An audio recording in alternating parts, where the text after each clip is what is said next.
जय श्री कृष्णा। कुरुक्षेत्र की विशाल युद्धभूमि पर वातावरण अत्यंत गंभीर हो चुका था। दोनों सेनाएं आमने सामने खड़ी थी। लाखों योद्धा अपने शास्त्रों के साथ खड़े थे। शंखों की ध्वनि आकाश में गूंज रही थी और ऐसा प्रतीत हो रहा था मानो स्वयं समय में इस महान युद्ध को देखने लिए ठहर गया हो। दुर्योधन कुछ क्षण के लिए तक पहले केवल पांडवों की सेना की वीरता का वर्णन कर रहा था। वह एक एक महारथी का नाम लेकर उनके पराक्रम की चर्चा कर रहा था, लेकिन अचानक उसके शब्द बदल गए। उसने अपने गुरु द्रोणाचार्य की ओर देखा और कहा, हे आचार्य, अब हमारी सेना के उन महायोद्धाओं को भी सुनिए जो इस युद्ध में हमारी सबसे बड़ी शक्ति है। मित्रों, ये केवल योद्धाओं का परिचय नहीं था, ये दुर्योधन के मन का संघर्ष था। वह पहले पांडवों की शक्ति देखकर विचलित हो गया था। अब वह स्वयं को और अपने गुरु को ये विश्वास दिलाना चाहता था कि हम भी किसी से कम नहीं है। यही मनुष्य का स्वभाव है। जब डर बढ़ता है तब वह स्वयं को बार बार साहस देने की कोशिश करता है। दुर्योधन के भीतर भय था, लेकिन वही रुक नहीं गया। उसने अपनी सेना की ताकत याद करनी शुरू की। यदि भी उसका उद्देश्य अधर्म था, फिर भी इस घटना से हमें ये अच्छी सीख मिलती है। जीवन में जब कठिन समय आए तो अपनी कमजोरियां नहीं, अपनी ताकतें याद करनी चाहिए।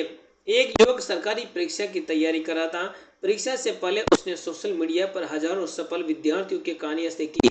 उसे लगा, मैं उनसे कमजोर हूँ, मैं शायद सफल नहीं हो पाऊंगा। उसका आत्मविश्वास टूटने लगा। तभी उसके शिक्षक ने उससे कहा, दूसरों की किताब मत गिनो, अपनी मेहनत गिनो। युवक ने अपनी डायरी खोली। उसे याद आया, उसने 12 महीने लगातार पढ़ाई की थी। उसने 50 मास टेस्ट दिए थे। उसने अपनी हर गलती सुधारी थी। उसका आत्मविश्वास लौट आया। कुछ महीनों बाद यही युवक परीक्षा में सफल हुआ। मित्रों, यही संदेश इस श्लोक में छिपा है। दूसरों की ताकत देखकर घबराने के बाद अपनी तैयारी को याद करना आवश्यक है। दुर्योधन अब अपनी सेना के योद्धाओं का परिचय देने लगा। क्योंकि एक सेनापति का सबसे बड़ा कर्तव्य है अपनी टीम का मनोबल बढ़ाना। आज भी एक अच्छा शिक्षक, एक अच्छा पिता, एक अच्छा प्रबंधक या एक अच्छा कप्तान अपनी टीम की कमियां नहीं, उनकी खूबियां याद दिलाता है। एक क्रिकेट टीम लगातार 3 मैच हार चुकी थी।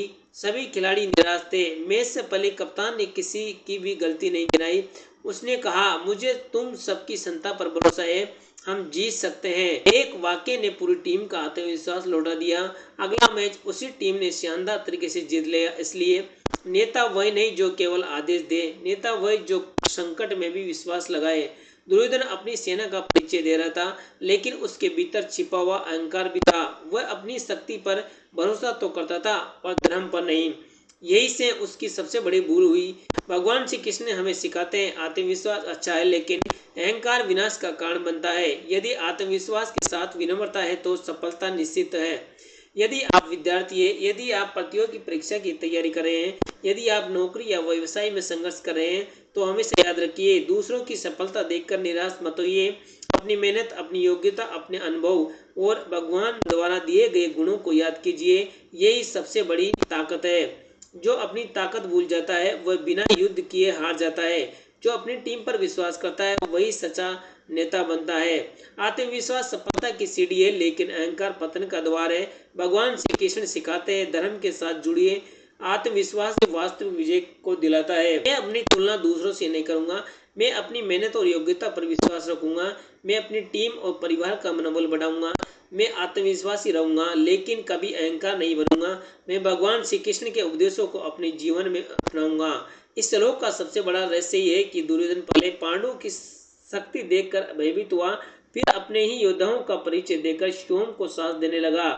इससे हमें यह सीख मिलती है कि कठिन समय में अपनी कमजोरियां नहीं, अपनी शक्तियां याद करनी चाहिए, लेकिन उन्हें धर्म और विनम्रता के साथ उपयोग करना चाहिए। यही भगवत गीता के एक श्लोक, अध्याय 7वां श्लोक, अमर रहस्यमय जीवन बदल देने वाला संदेश है। जय श्री कृष्ण, राधे राधे, हरि बोल। यदि ये कथा पसंद आई हो तो कमेंट में जय श्री कृष्ण अवश्य लिखें। वीडियो को लाइक शेयर करें और चैनल को सब्सक्राइब और फॉलो जरूर करें, और वीडियो को अपने परिवार और मित्रजनों को जरूर शेयर करें। जय श्री कृष्ण।